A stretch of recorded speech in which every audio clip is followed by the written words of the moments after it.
মোশাররফ, আমি আপনার কাছে শুনতে চাই যে অধ্যাদেশগুলো বাতিল এবং স্থগিত নিয়ে যে সমালোচনা হচ্ছে, অনেকেই সমালোচনা করছেন, এই জায়গাটা আপনারা শুরুতেই কেন আসলে ক্লিয়ার করলেন না? খুব সংক্ষেপে যদি বলেন যে আসলে বিশেষ কমিটির কি দরকার পড়লো, যদি এটা সংসদের মধ্যে আলোচনা হতো তাহলে কি সমস্যা হতো? না, বিশেষ কমিটি এটা তো সংসদের একটা রীতি।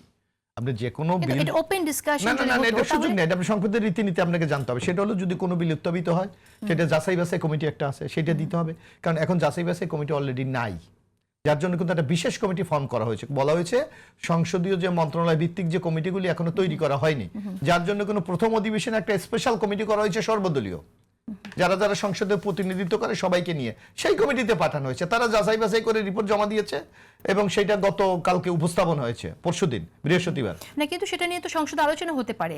রোববার থেকে হবে, এটা তো টাইম নির্ধারিত হয়েছে। ওকে, রোববার থেকে বিল আকারে উত্থাপিত হবে, সেটার উপর আলোচনা হয়, বিল পাস হবে।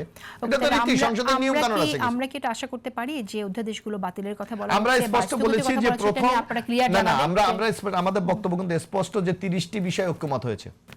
30টি বিষয় প্রথম আমরা পাস হয়ে যাবে।